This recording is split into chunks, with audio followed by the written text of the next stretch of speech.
Hey guys, I'm going to pace around my living room while I record this. I'm a very joyful person, but some things you just can't be joyful in.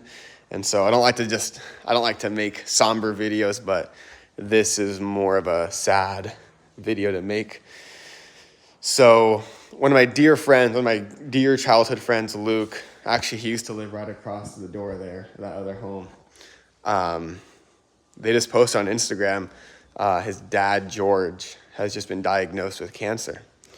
Crazy.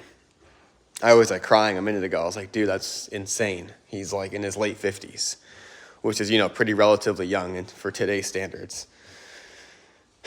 And so anyways, there's a lot I could say about that and probably a lot of questions you guys have regarding a bunch of different things in that.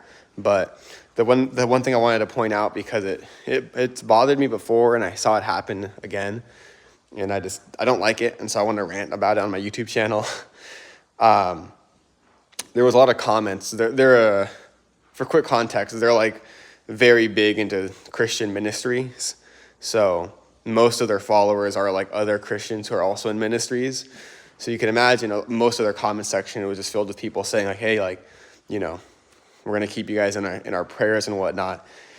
And that's awesome, especially as a Christian myself. It's good to see that. And I texted them saying the same thing, and sending them a little verse to try to keep their spirits lifted.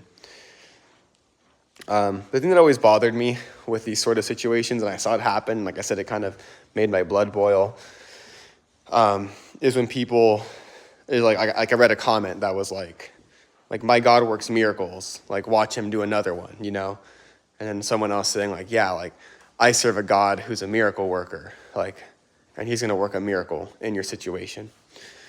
And those are kind of half-truths.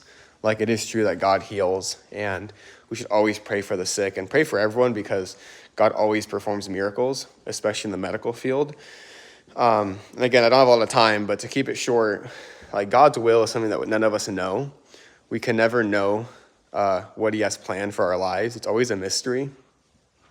It's like the classic example of someone gets healed, but 10 other people don't get healed. God doesn't have favorites, but he chose to heal that one person, and we're never going to know why. And so all that to say, we should always be praying for the Lord's will to be done, because maybe they don't want to hear this, but maybe it's time for George to pass away. Let's hope not, but if it is, we pray and trust God. So we shouldn't be promising that God will heal someone when we're not God. We don't know that. So anyways, just want to keep it there. Pray for the Lord's will, not for your own will.